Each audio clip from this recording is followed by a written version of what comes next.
Hello everyone, मैं अपना mic channel दा तराम नोचरी अदम याम ngasi video sidi yamna nungaiba video oidoine kaigina abda manam namthiba mi punamukse manam nungshi ba olhandoine adugumba aina ponama puraga laabane adoko mi punamaksu loinamak manam nushi ningamgani ko kaigina abda manam namthiba mi bu kana leinari gene ko hojikandi yamna bodu lei mi manam namthiba dunya sa kam yam ma lei adumu po khoina nushi na bagi por hapchalaga sorok ta chali na tani bu ko mai gi manam mamomdi loi leinari na tani adugumba manam singdo akoina matam kuina phajana thambangamba adugumba poto pahamdra ko aduduna ngasi di aina adu singdo puraga labani taiba matam da isada sok panba mata leitaba chemical yaudaba long lasting oiba adugumba podama ina ngasi di myamda puraga laksarabani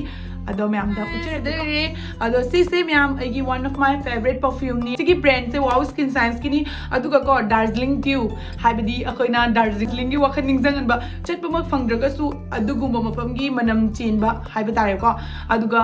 siga fresh and zesty all the fragrance you the perfume ko myam se aina isagi damakta leijabani ba ko kaigina habida aina mamang da thaba singdo kuina chatte ba ko ngayak tharaga magi masagi thokpa manam hekta paithok sarak ba hai tare adu na asisna dagi amalai bani bako nariba perfume duga do khogi thoklaiba manam se mix taraga ma thokpodo adugumba do kaidongoi da thoroi da bani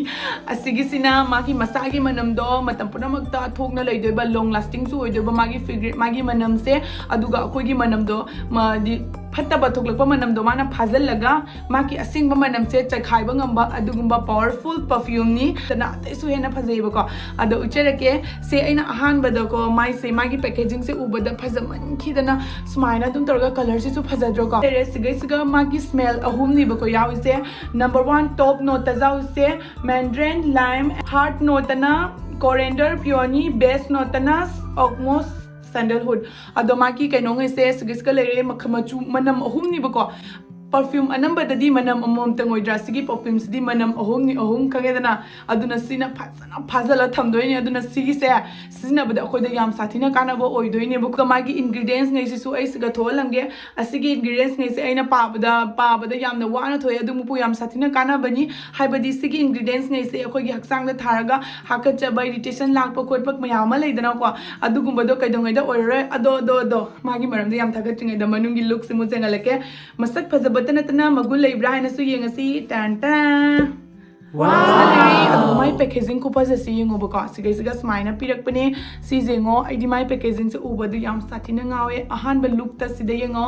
makok te yengo ahan ba gi se ma gi se yengo ina kun ba perfume ni hai tare akoina ngasi se bobo ujarak pada aina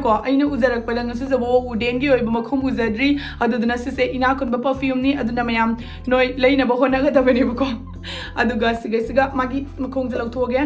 yengo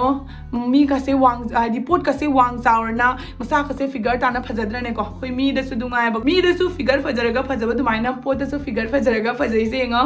adugi manam su yam sathina nungsi haba do magi manam do yengo ai thar ga chatli ni ko ma pa ngai sai de so ai da hangal anda tawna manam ga nungsi bina dong ka thag yengo khunungsi ma khunung sim cha dana nungsi haba ai ngare manam je khunung sim cha dana nungsi ado si se aina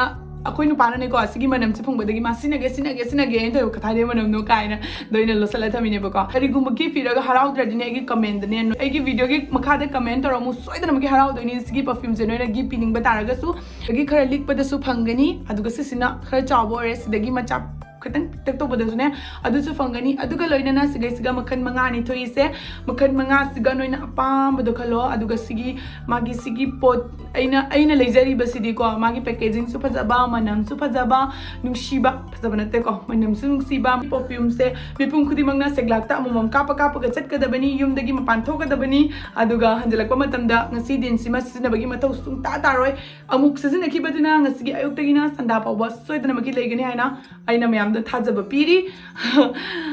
ado myam se no paraben 100% vegan purity free ni chemical yaudaba product ni aduga magi ingredients ngai se su yamna fai aduna ai description da magi link top chere magi myam changaga check out to san biraka